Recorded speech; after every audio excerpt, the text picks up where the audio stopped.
Does there exist an optimal RPE to train at? And if so, why don't we use the RPE for each week in a training block? For example, working at 7s for the entirety of a block, etc. This is a question I was recently asked, as they experience many, if not most, modern RPE-based coaches or programs use an ascending RPE model. The question is very valid.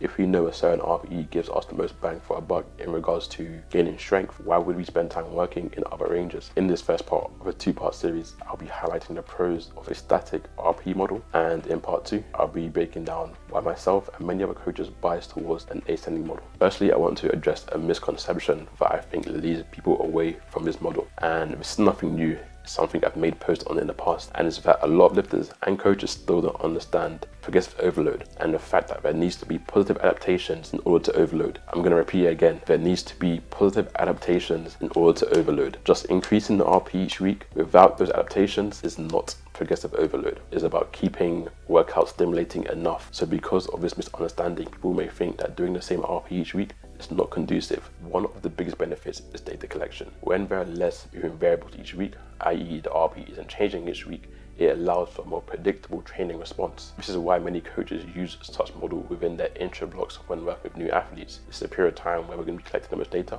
and learning the most about an athlete, which is going to give us a lot of information in regards to how we make changes in the future. The effectiveness of changes in the protocol are easier to assess when the marker for success is consistent. A top set at the same RPE each week, we can tell easily whether or not things are getting better or worse. But if the RPE changing each week, it can be hard to compare performances with different RPEs. The other main benefit is what the original question was asking about. If you're running an ascending model, spending time working at different ranges of RPE that may not be as conducive for you, whereas maybe let's say circa RPE is what makes you progress the most, then spending more time around the RPE obviously will give you more progress long term. Given there are 2 parts, there's a lot of nuance that I've not yet mentioned, which I'll be covering in part 2. So if you like this video, make sure you actually like this video and follow so you don't miss part 2. Peace out.